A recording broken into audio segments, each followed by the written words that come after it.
Assalamualaikum warahmatullahi wabarakatuh. Ketemu lagi dengan saya, Naswan.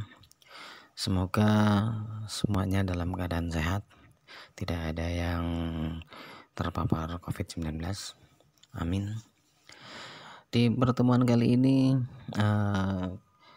saya akan membahas materi wawasan Nusantara dalam konteks Negara Kesatuan Republik Indonesia.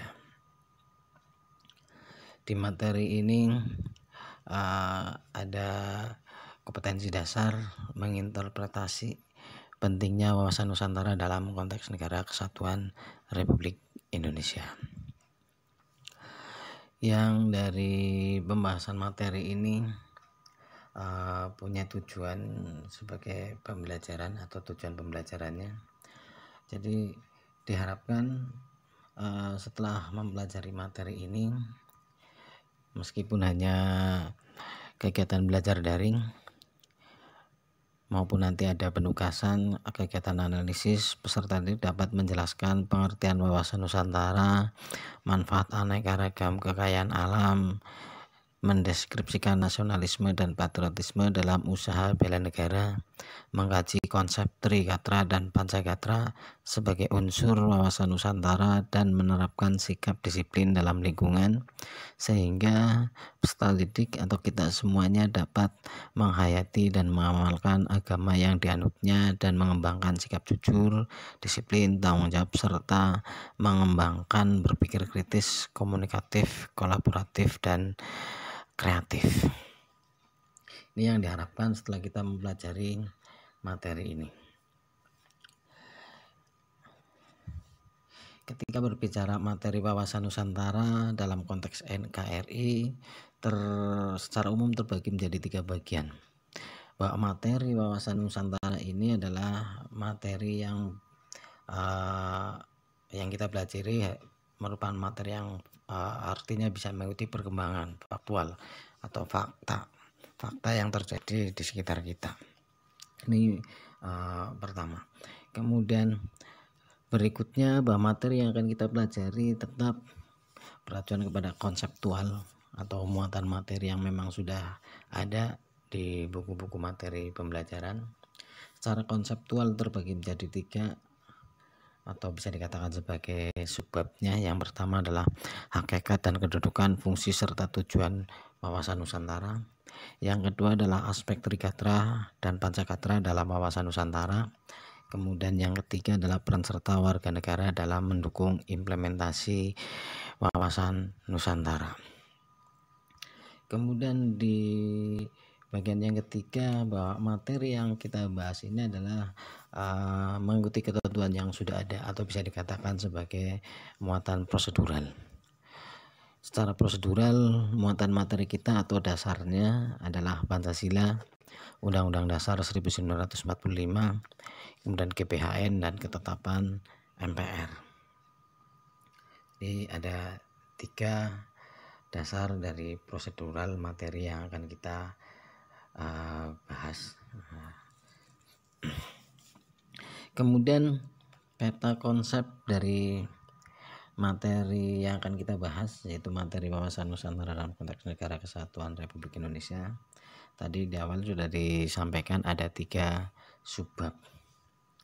Yang pertama adalah hakikat dan kedudukan, fungsi serta tujuan wawasan Nusantara.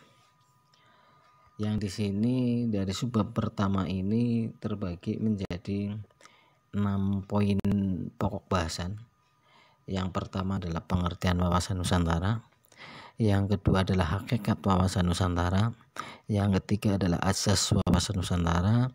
Yang keempat adalah landasan wawasan Nusantara. Yang kelima kedudukan, fungsi serta tujuan wawasan Nusantara.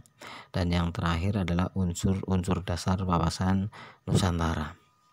Kemudian subbab yang kedua adalah aspek Trigatra dan Pancagatra dalam wawasan Nusantara.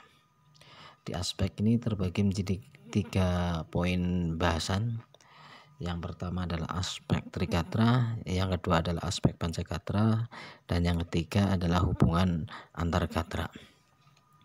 Kemudian di subbab yang ketiga adalah peran serta warga negara dalam mendukung implementasi wawasan Nusantara.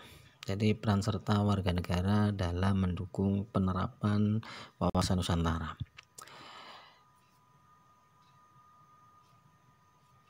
Di subbab ini terbagi menjadi 4 poin. Yang pertama adalah implementasi wawasan Nusantara dalam kehidupan politik. Yang kedua adalah implementasi wawasan Nusantara dalam kehidupan ekonomi. Yang ketiga adalah implementasi wawasan Nusantara dalam kehidupan sosial budaya. Yang keempat adalah implementasi wawasan Nusantara dalam kehidupan pertahanan dan keamanan. Kemudian yang terakhir adalah implementasi wawasan Nusantara dalam kehidupan nasional. Itu peta konsep materi yang akan kita bahas kali ini. Kemudian di materi ini akan mulai kita bahas sedikit demi sedikit wawasan Nusantara dalam konteks Negara Kesatuan Republik Indonesia.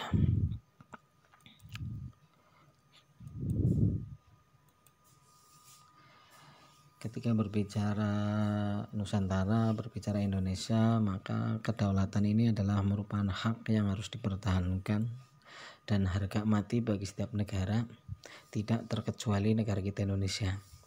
Jadi setiap negara memiliki konsep dan strategi yang berbeda-beda dalam mempertahankan kedaulatan negaranya, baik kedaulatan politik, ekonomi, sosial budaya, serta pertahanan dan keamanan bagi negara Indonesia.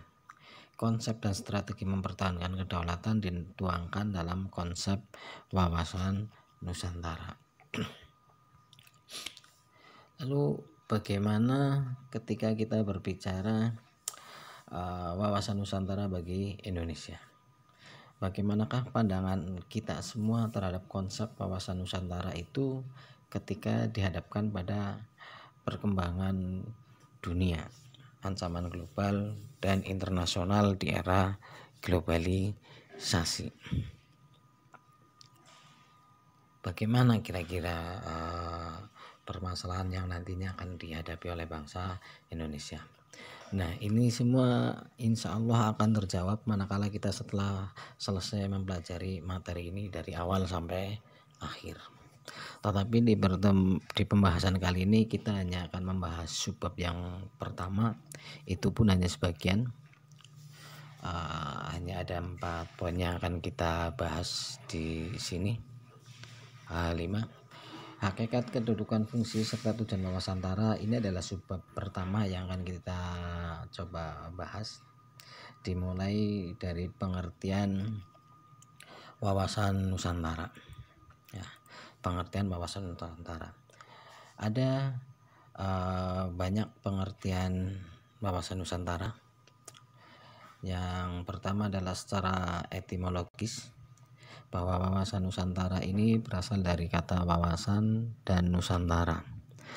Wawasan berasal dari kata wawas, yaitu bahasa Jawa, yang berarti pandangan, tinjauan, dan penglihatan indrawi. Jadi wawasan adalah pandangan, tinjauan, penglihatan, atau tangkap indrawi. Wawasan berarti pula cara pandang dari cara melihat.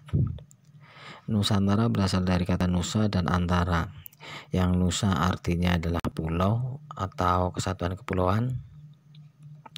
Antara bisa diartikan menunjukkan letak antara dua unsur.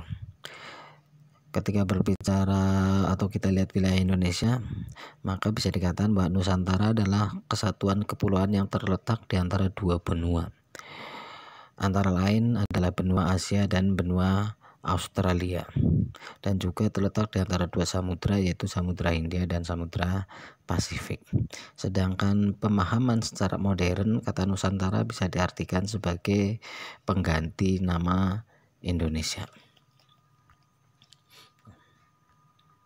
Itu berkaitan dengan pengertian Nusantara secara etimologis. Kemudian berikutnya adalah pengertian Nusantara secara terminologis. Secara terminologis, pengertian Nusantara yang pertama disampaikan oleh Profesor Wan Usman bahwa wawasan Nusantara adalah cara pandang bangsa Indonesia mengenai diri dan tanah airnya sebagai negara kepulauan dengan semua aspek kehidupan yang beragam. Pengertian berikutnya adalah menurut GPHN tahun 1998. Di sana tertulis bahwa wawasan Nusantara adalah cara pandang dan sikap bangsa Indonesia mengenai diri dan lingkungannya dengan dalam penyelenggaraan kehidupan bermasyarakat, berbangsa, dan bernegara. Kemudian yang ketiga adalah menurut kelompok kerja wawasan Nusantara yang kemudian usulkan menjadi sebuah ketetapan MPR yang dibuat oleh Lemhanas pada tahun 1999, yaitu bisa dikatakan bahwa wawasan Nusantara adalah cara pandang dan sikap bangsa Indonesia mengenai diri dan lingkungannya yang serba beragam dan bernilai strategis dengan mengutamakan persatuan dan kesatuan bangsa serta kesatuan wilayah dalam penyelenggaraan kehidupan bermasyarakat, berbangsa, bernegara untuk mencapai tujuan nasional. Berdasarkan pendapat-pendapat di atas, secara sederhana, wawasan Nusantara berarti cara pandang bangsa Indonesia terhadap diri dan lingkungannya. Wawasan Nusantara sebagai wawasan nasional Indonesia pada hakikatnya merupakan perwujudan dari Kepulauan Nusantara sebagai satu kesatuan atau bisa dikatakan hankam.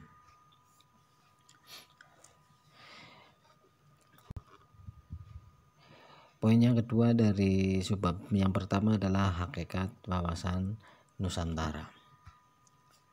Wawasan Nusantara pada hakikatnya adalah keutuhan Nusantara dalam pengertian cara pandang yang selalu utuh, menyeluruh dalam lingkup Nusantara demi kepentingan nasional.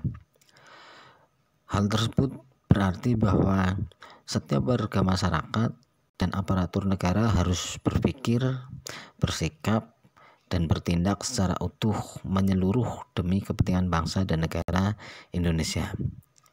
Demikian juga produk-produk yang dihasilkan oleh lembaga negara harus dalam lingkup dan demi kepentingan bangsa dan negara Indonesia tanpa menghilangkan kepentingan lainnya seperti kepentingan daerah, golongan, dan perorangan. Kita memandang bahwa bangsa Indonesia dengan Nusantara merupakan satu kesatuan.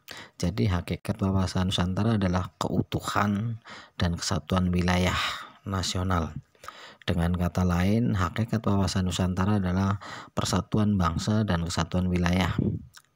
Dalam GBHN disebutkan bahwa hakikat wawasan Nusantara diwujudkan dengan menyatakan Kepulauan Nusantara sebagai satu kesatuan politik, satu kesatuan ekonomi, satu kesatuan sosial budaya, dan satu kesatuan pertahanan keamanan.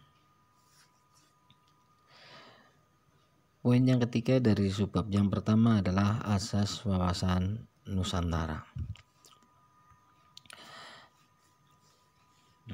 Kita coba lihat gambar ini, bisa kita pahami sebagai latar belakang dari asas wawasan Nusantara. Gambar dikutip dari www Indofficial, lihat lagu Satu Nusa Satu Bangsa.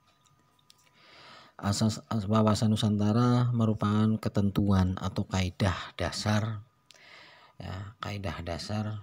yang harus dipatuhi, ditaati, dipelihara, dan diciptakan demi tetap taat dan setianya komponen pembentuk bangsa Indonesia terhadap kesepakatan bersama.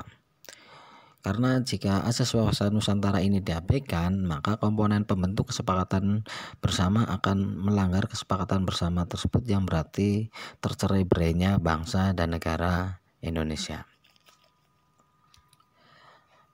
Adapun wawasan Nusantara tersebut, adapun asas dari wawasan Nusantara tersebut adalah yang pertama, kepentingan yang sama.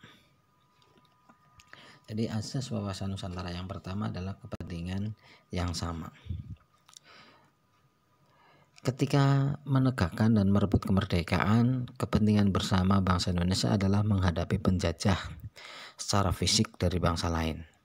Sekarang ini sudah berbeda, bahwa bangsa Indonesia harus menghadapi penjajahan yang berbeda, misalnya dengan cara adu domba, memecah belah bangsa dengan menggunakan dalih HAM, dalih demokrasi, dalih lingkungan hidup. Padahal tujuan kepentingan yang sama, yaitu tercapainya kesejahteraan dan rasa aman yang lebih baik dari sebelumnya. Jadi kalau dulu kepentingan bersama adalah menghadapi penjajah secara fisik dulu, jadi punya musuh bersama. Tetapi sekarang sudah berbeda.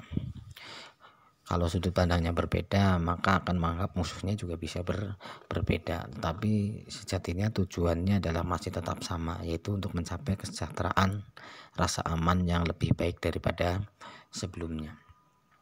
Asas yang kedua adalah keadilan. Kesesuaian pembagian hasil dengan adil dari jerih payah dan kegiatan baik perorangan, golongan, kelompok maupun daerah. Artinya bahwa pemerintah harus bisa berlaku adil dalam melakukan pembagian kekayaan yang memang dimiliki bangsa ini, terutama berkaitan dengan perseorangan, golongan, kelompok maupun daerah.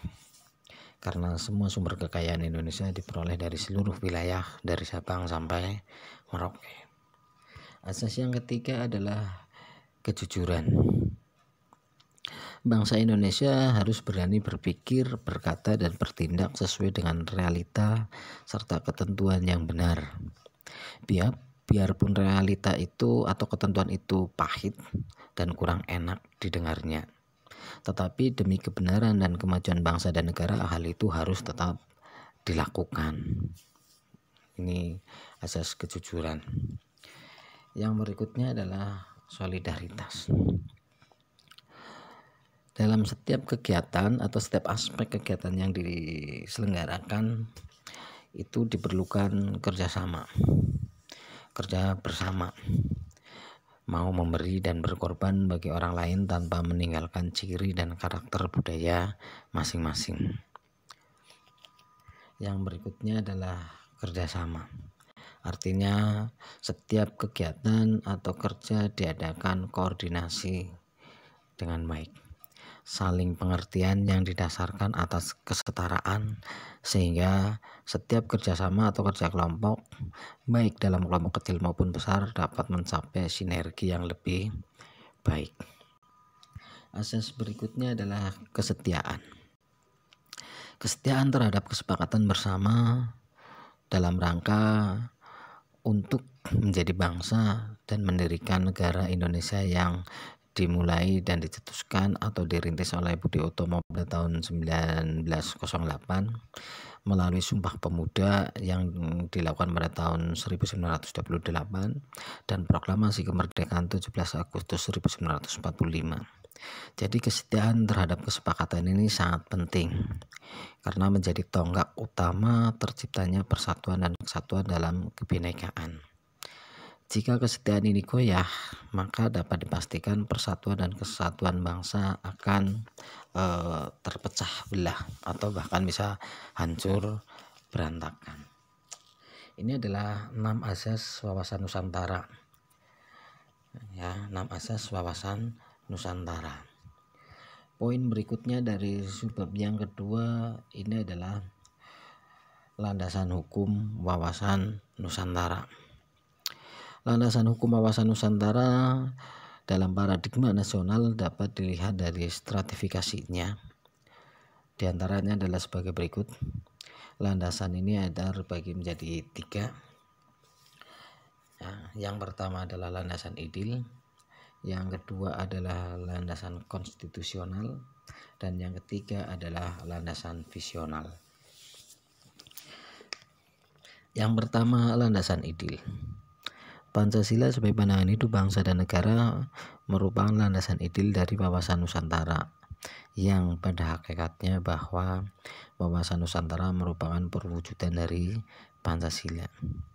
Jadi Pancasila ini adalah merupakan kesatuan yang bulat dan utuh serta mengandung paham keseimbangan, keselarasan, ya, maka wawasan Nusantara mengarah kepada terwujudnya kesatuan dan keserasian dalam berbagai bidang seperti bidang politik, ekonomi, sosial, budaya, dan pertahanan keamanan. Jadi Pancasila ini bisa dikatakan sebagai pandangan hidup bangsa dan dasar negara yang kemudian menjadi landasan idil dari wawasan Nusantara. Landasan yang kedua adalah landasan konstitusional. Landasan konstitusional di sini adalah Undang-Undang Dasar 1945 yang menjadi pedoman pokok dalam kehidupan berbangsa dan bernegara. Jadi wawasan Nusantara ini sudah dijelaskan atau termaktub di dalam Undang-Undang Dasar 1945, khususnya adalah di pasal 25A yang telah diamandemen, yang menyatakan atau berbunyi bahwa Negara Kesatuan Republik Indonesia adalah sebuah negara kepulauan yang berdiri Nusantara dengan wilayah yang batas-batas dan hak-haknya ditetapkan dengan undang-undang. Ini landasan yang kedua, landasan konstitusional. Yang ketiga adalah landasan visional. Landasan visional atau menjadi tujuan nasional wawasan Nusantara sebagai wawasan nasional bangsa Indonesia merupakan ajaran yang diyakini kebenarannya oleh seluruh rakyat dengan tujuan agar tidak terjadi penyesalan dan penyimpangan dalam rangka mencapai dan mewujudkan cita-cita dan tujuan nasional yang tercantum dalam pembukaan Undang-Undang Dasar 1945 alinea keempat, yaitu melindungi segenap bangsa Indonesia dan seluruh tumpah darah Indonesia, memajukan kesejahteraan umum, mencerdaskan kehidupan bangsa, dan ikut melaksanakan ketertiban dunia. Ini adalah landasan. Di pembahasan kali ini dicukupkan sampai di sini saja. Sudah ada 4 poin yang kita bahas dari subbab kedua. Ya. Yang pertama adalah pengertian wawasan Nusantara. Yang kedua adalah hakikat wawasan Nusantara. Yang ketiga adalah asas wawasan Nusantara. Yang keempat adalah landasan hukum wawasan Nusantara. Semoga bisa menambah wawasan kita, pengetahuan kita bersama. Untuk poin yang selanjutnya akan kita bahas di kesempatan berikutnya. Di antaranya adalah kedudukan, fungsi, serta tujuan wawasan Nusantara. Kemudian unsur-unsur dasar wawasan Nusantara. Kita akan bahas di kesempatan berikutnya. Terima kasih. Semoga semuanya tetap dalam keadaan sehat ya. Jangan lupa tetap ikuti protokol. Mohon maaf dengan segala hal yang kurang. Bisa diberikan masukannya atau bisa kita diskusikan di lain kesempatan. Oke, terima kasih. Wassalamualaikum warahmatullahi wabarakatuh.